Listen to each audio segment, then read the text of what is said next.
Introduction to probability. I'm sure you remember some of your high school probability.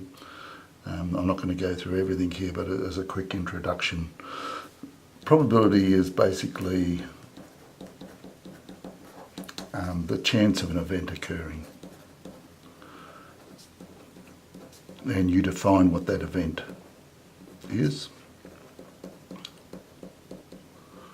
We write it as the probability of an event. Now that event could be probability of throwing 2 heads when you throw a coin 3 times. You toss a coin 3 times in the air, what's the probability of getting 2 heads?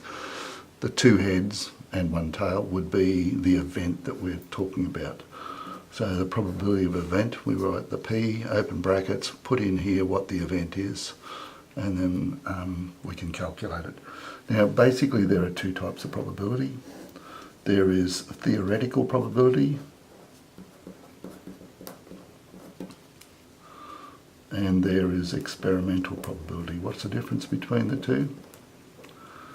Okay, so let's just look at theoretical probability. You know that if a coin is tossed, there's a 50-50 probability of throwing a head is 1/2, probability of throwing a tail is 1/2. So that's theoretical probability. Experimental probability, say you tossed a coin 500 times and you threw 256 heads. We could say that the experimental probability of a head is 256 over 500. So that's the difference between the 2. One is what you believe is to be true, what you can work out using theory and mathematics. The other one is actually by doing an experiment and standing on the side of the road and counting 100 cars that pass, and 30 of those are Toyotas. So the probability of Toyota going past is 0.3 or 30 over 100. So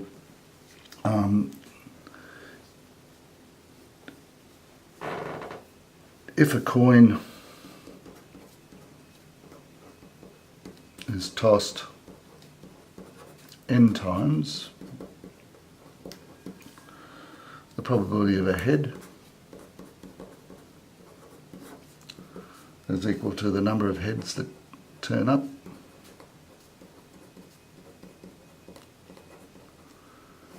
all over. Now if you've tossed the coin n times, it'll be all over n. Alright, now we know also that as we make n larger, so the limit as n approaches infinity of the number of heads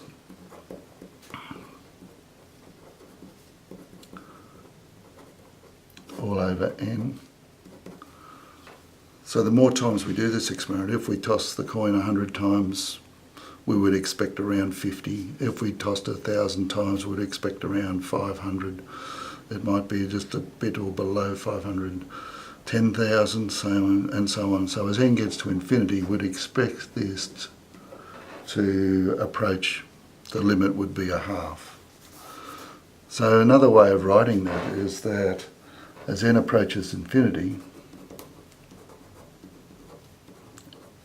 and n is the number of times you perform the experiment that you, in this case our experiment was tossing the coin, we would expect that the experimental probability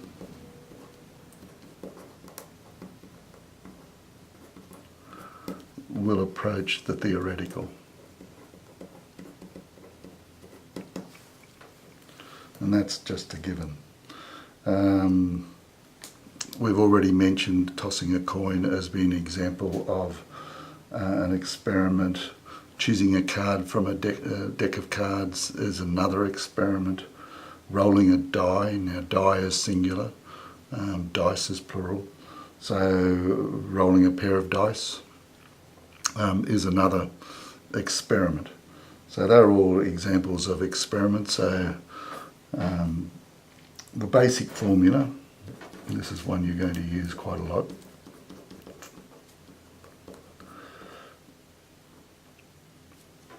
The basic formula is that the probability of A is equal to the number of times. Now A is a predefined event. The probability of A occurring is the number of times A occurs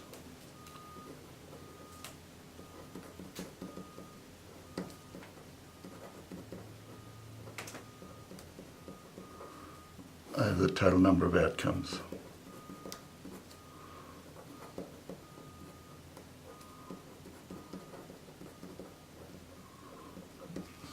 Now A would, as I said, would be a predefined event.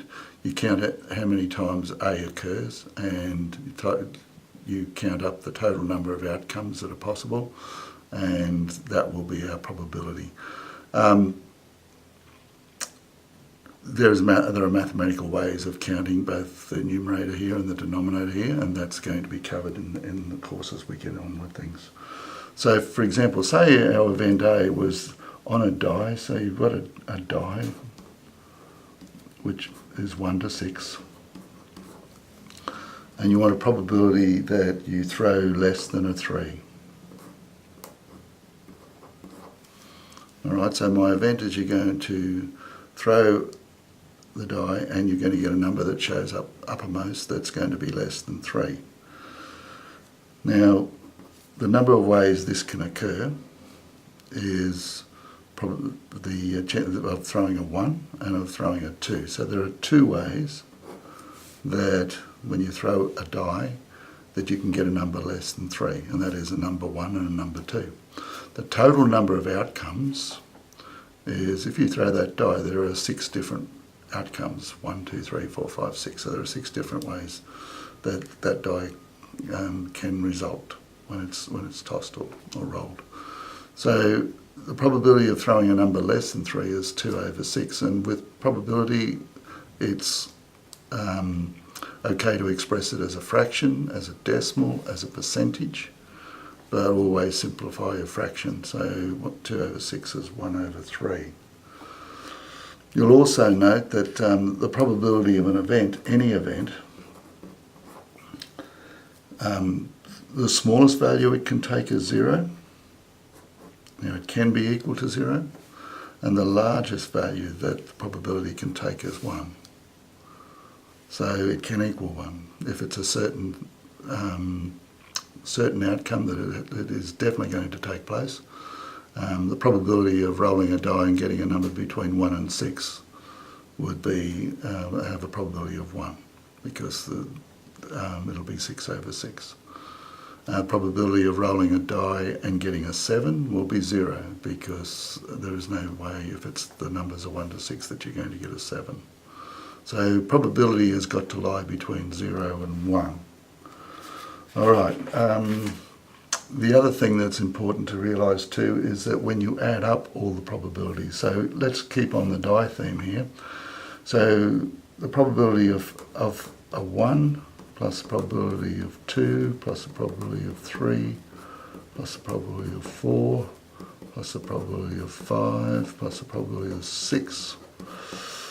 Okay, each of these is going to be equal to 1/6, and when you add up the probability of all of them, we will always get 1, and that's a case that you will use sometimes. You'll use that property, the fact that if you look at all the different outcomes that can take place, work out the probability of each of those, and you're always going to add those up and you'll get 1. Linked to that property is the property if there are n equally likely outcomes, then the probability of each outcome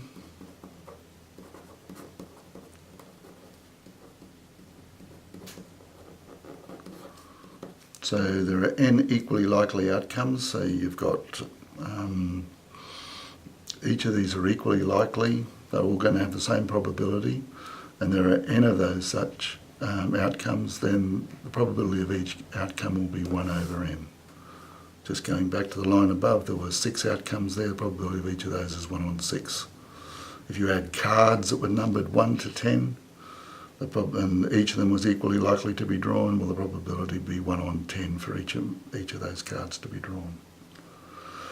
All right, so we'll go back and look at ways of representing all the different outcomes in the next lecture.